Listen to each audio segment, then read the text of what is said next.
Closing Shift, 2111 AD. Written by Elijah Rice. Paul turned around and closed the door behind him, locking it. Going over if he had really closed everything down. Gas off. Walk-in light?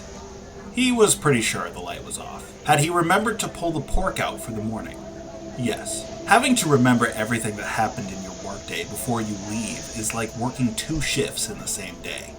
They really should pay you more for that. I'll see you in 5 hours, Paul mused before beginning his journey home. Boston, the city he calls home, not as fancy as New York or as high-tech as Tokyo, but his favorite city nonetheless. Boston still managed to feel like a real old-world city. Sure, it had its automated transportation and its people all flaunting the newest tech implants, but it still had real concrete. None of that solar-crete stuff. Paul's feet could still hit the sidewalk with a satisfactory pat and grind that only the real stuff can offer. Paul's restaurant was off Beacon Street, just a few blocks from Fenway. A simple, old-fashioned barbecue joint, made with real animals and vegetables. Nothing synthetic like those highfalutin places. Human employees, too. Flesh and blood cooks and servers. Coming into work and not making enough. There's something of a pride in not evolving. You get this sort of superiority complex by sticking to the good old days. Paul didn't really care. But Danny, Paul's 115-year-old chef, sure did care. He would go on at great length about how things used to be before all this innovation. Paul just needed to make rent. He was hungry, and the last thing he wanted to eat was barbecue. The smell penetrated his clothing. He couldn't escape that stench of smoky sweetness and coleslaw. There's a McDonald's just up the road, near the station. He could always grab a bite and hop on the tram home. Homeless people crowded all the fast food chains. Seemed like more and more each day. Finding work was hard, especially blue-collar work. Usually, this time of night, it was crowded with ex-cabbies who were used to being up this late. Maybe not tonight. Sometimes the convenience is just too much hassle when all you want to do is get home. Plus, things were tight. Rent was going up, and putting in 78-plus hours a week barely covered it. Paul was considering getting a second job on his half-day off, but all he knows is cooking, and most human-employed restaurants were full. Retail and driving were completely automated. Construction was basically just 85% bots and 15% foremen who just watch. Even the bot factories were just bots building bots these days.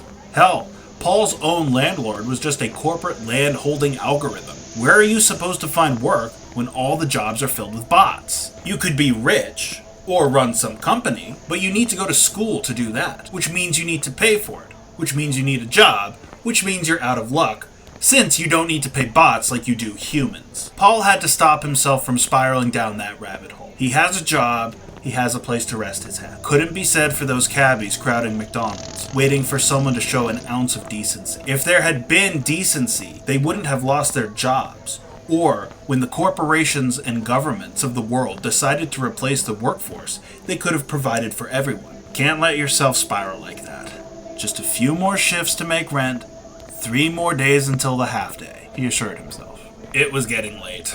Paul didn't want to have to wait around for the tram. Green line, transfer to the orange line, and hope everyone is well behaved. On the orange line, fat chance. He tapped his watch, and a faint holographic glow emitted, creating a square display in the air above his wrist. He tapped on the cab service application, and he was queued for the next available cab. Next time he had some money, he was considering upgrading to the internal display. All the reviews said it was better and faster. When you video call, it's like being in the room with them. Danny said they've been saying the same corpo marketing lines for decades. He claims they said the same thing when webcams first hit the market. Who knows, though? Millennials are always so obsessed with the past. The 10-minute wait for the cab was still faster than the tram. Even if it wasn't, it was still worth standing and waiting than to be in a cramped tram car. Danny also went on about how there used to be benches and ledges to rest on before the same corporations and governments removed them in their war against the homeless. Paul needed to get Danny out of his head. Why did he need to tie all the problems together all the time? What was Paul supposed to do about it? Wasn't Danny's generation supposed to be the ones to seize all these things from their overlords? Now all they want to do is go on as if the revolution is still burning. They lost. and Paul just wants to make rent and go home. Paul zoned out for the trip home. The flying cab brought him right up to his apartment window. Only, he didn't live in a brand new building with a fancy private entrance. He lived in an old brick building, probably built before America was founded. If you enjoyed your ride, please consider a tip for the driver.